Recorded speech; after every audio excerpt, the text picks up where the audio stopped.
Hey everyone, it's Sam here and I'm back with the second tutorial using my newest, this is my slide and hide, it's the 5x7 double slider mechanism. This is the stamps and dies that come with it and the paper pad as well. So I've already shared this tutorial. So when you pull the tab, it reveals some hidden elements there. And that's on a 5x7 side fold. And that was using this set here, Make a Wish. Today I'm going to use Way to Go. And each of these have new poems in them as well. So that poem you can see is inside the card. And this one here, I am going to be, and again, this one will be going inside the card. And I'm using, for today's card, the lovely clover. You've got your hearts there. You've got your lucky horseshoe. Love the checker print, that's what I used on that other card. You've got your ditzy floral print, which I think I'm using on the third card. Love this one. And then the streamers and the pink hearts. Got a nice selection there. So you get 11 dies. You don't need a large die machine. These will all go through a standard die machine. And you've got everything you need there to make your slider. So I've already gone ahead and got all of my elements ready. You're also going to need some soft plastic, and a sandwich bag is the best. You want something that's not, it's hard to explain, but it's soft. It's not got that rustly kind of hard cracky sound. You want this to glide nicely. So this is the best stuff to use. Doesn't matter if you've got the print on it. You can see there I've got the, what's it say, resealable food and freezer bag. You don't see any of that. These are inexpensive. You can usually get like them on rolls. You can get, you know, boxes of them for a couple of pounds. So get some of those, and you want to cut it so that it's 10 centimeters by 13. And you can see I've already stuck some thin tape along one of the 10-inch ends there. Okay, just double-sided tape. So get that all ready. And then you want to cut this die here. So you can see I've just got mine laid out on this sheet, but it's this one here. So just run that through. This is a 300 heavyweight cardstock. And we're going to wrap this around. Okay, and then flip it over so the sticky side is facing away from you. Take this one, okay, and you want to wrap it over. Doesn't matter where it sits, but just make sure it's across this side here. Make sure everything's flat. Bring this one around. If you lay it down, it's easier, like so. Bring this one around and make sure it overlaps that sticky piece. Just line up the plastic. Do a little test run with this as well. So do like a little, just cut yourself some scrap card just to get used to what you want to do. Okay, like so. And then you'll have this excess, which I've done deliberately because I'd rather you have too much and you can cut this off. So just move that sticky, you know, where the tape is to the edge, and you'll see that excess piece there, and then you can just trim that off. Careful not to cut away your little tabs there, but just get as close to it as you can. Doesn't matter if there's still a little bit there, you're not going to see any of that. And just check that it runs nice and smoothly. Can you hear? You can't hear anything. So you can hear me moving my fingers on it, but you won't when it goes. But you don't want to, that's a really smooth movement. Now keep that sticky piece at the top there, and then take some tape, double-sided tape again, and just run it over the top.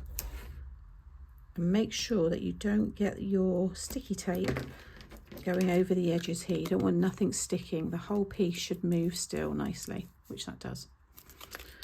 Then for this one, I'm going to do two of the smaller sections that are going to be popping out like this. So on this one here, I've got the small piece hidden and the larger tab there. But for this one, both of the tabs are going to be hidden behind this panel here. So it doesn't matter where, you know, which one goes on top. You'll find I've done them in different orders as I make these, and I think once you get used to it, you'll kind of do the same. Take the backing off of that, and then take this one. You'll see you've got a gap on one end. That's just so you know what end you're sticking down. So make sure you've got your gap. This is the mats and layers for the smaller pieces, which are here. Just stick them down like so. So you've just got a thicker gap. That's the end that you're going to stick over your tape. So that one there, and you'll see when you stick it down, the bottom sits perfectly with the bottom of this piece here. That way you know you've got everything in position. So it's all running nice and straight there, okay? You can see how it's all going to hide behind that. Okay, so now this one is going to pop out from this side. So as this one comes down, this one's going to slide up. So with it like that, flip it over and run your tape along the bottom. Flip this over again with that piece along the bottom and stick it down again so it lines up. You'll see that it's inside there. So now when I flip this over, I move it, see how you're going to get one from that end and one from that end. You should be able to just push them like this. Okay. Next, you want to get yourself some foam tape. Now, there's a few ways. Some of you might have these thin strips of foam. I got these off of Amazon. I'll link them below. I've had them for years when I've launched other kind of slider mechanisms. They're really handy. But if you don't have them and you've just got things like this or any size kind of foam pads, just cut down them so you get a similar width to these pieces here. I'll just bring this out. This section here, this T-bar, you want to stick them there. Now you want to make sure nothing catches on these pieces. So if you close it up, you can see just really thin. They're probably a little bit too thick, but if I took one of those, you see, if you make sure it kisses the edge, the outer edge, you see it's got a bit of clearance there. So you can use them. You can also use your foam tape on a roll. If you've got any parchment paper or greaseproof paper, stick a portion of it onto there and then cut yourself long strips. And it will stop your scissors getting all messed up, but it's a good way to cut thin strips. But I'm going to use these. I'm just going to take 2 of these. Okay, so sticky on one side. And I'm just going to run that down each of these. And you want to do it on both sides as well. This is how it's going to stick to the card, but also how you're going to stick your toppers on top. So flip it over and just again add some more to the other side. So this is a 5x7 top fold. It's just a shop bought one, but you can use a 5x7 side fold. And then I've cut myself a piece of 4 3/4 by 6 3/4 in the pattern paper to go on top. So this is the front. So I'm going to take the tape off the back and I want to position this right in the middle of the card. We're as good as. And then in the set, you get your large rectangle. I just nest that mechanism piece in there. I've cut it twice because the green card is just a little bit lighter weight. So I've just stuck it onto a piece of white. But you can see that's going to go on the top and everything's hidden behind it. But you're still going to need a little pull tab because these are going to be hidden. So in the set, you get your little circle and your arrow. And I'm going to cut them, what card colour? I might do them in white with a green arrow. Yeah, I'm going to cut white and the arrow in the green. Okay, so now I want to stick this just behind there so that when this is on top, you can see that. Now it is going to be heavily decorated, so this may end up changing, but I'm just trying to show you different ways every time I make it. So with this one here, you can see with the big tab that's already sticking out, so you can see the direction really easily. Whereas you can see the small one, which is what I've doubled on this one.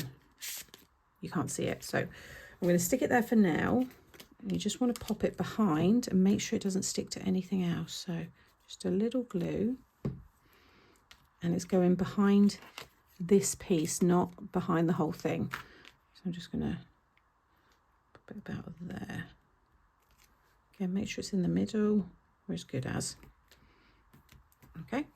Now, if you want to stamp anything, like any writing on these, you want to do it before, but I'm not having anything stamped on mine. They're purely platforms for me to stick all of this onto.